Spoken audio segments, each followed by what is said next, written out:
Assalamu alaikum. Kandahar, early morning.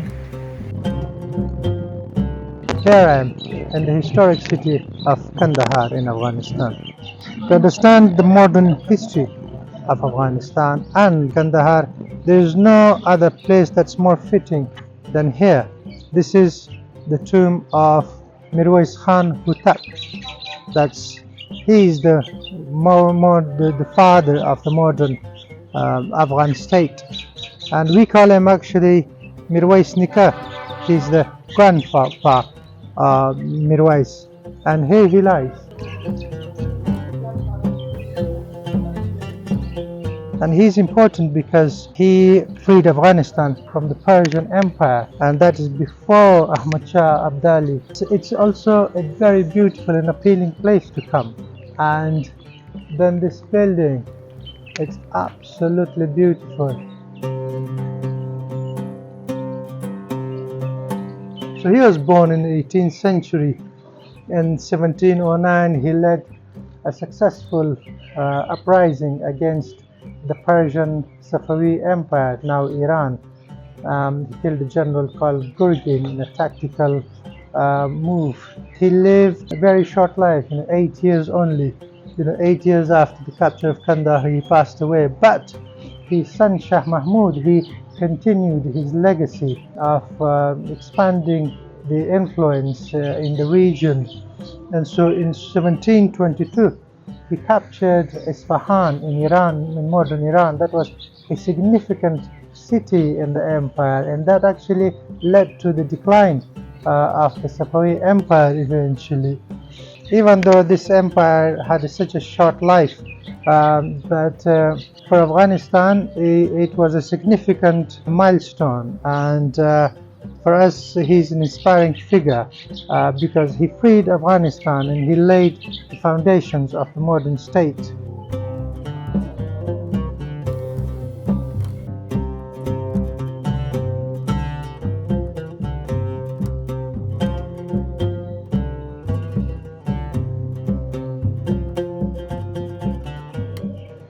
This architecture is simply simple kind of, but abstract and really beautiful. It's quite an experience coming here. So when you come here, you get to meet a great person, but also this historical architecture. Really beautiful. It has an effect, beautifully proportioned, and all equal dimensions and straight lines and curves, and really good balance.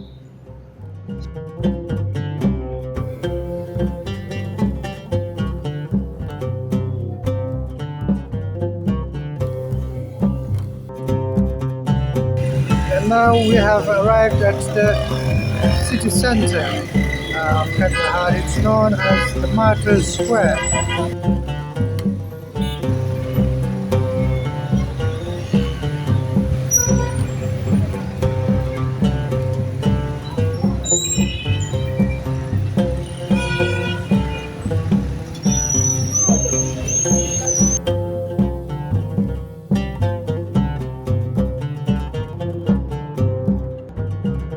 So no one quite remembers the history of this place, but there are various legends about it. So one is that Ahmad Shah Durrani, who came after Mirwais Khan Hutak, and he is known Ahmad Shah Baba, so he's like our father of the nation, Ahmad Shah Durrani. And so the legend goes that he would sit here, and this was his vantage point from which, so this was a strategic vantage point from which he would just be looking down at the world and planning his next military campaign.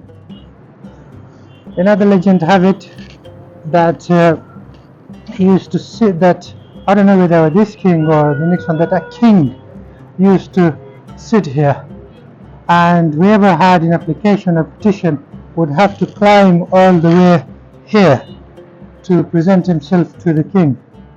Now, no matter how big that person was, by the time he got here, he would be feeling pretty humble. Another amazing thing about this place is how well it has survived. So one bullet hit here, another hit here, another hit here, another hit here, some sort of big damage here, and another hit here. But apart from that, the rest of it is pretty much beautifully intact.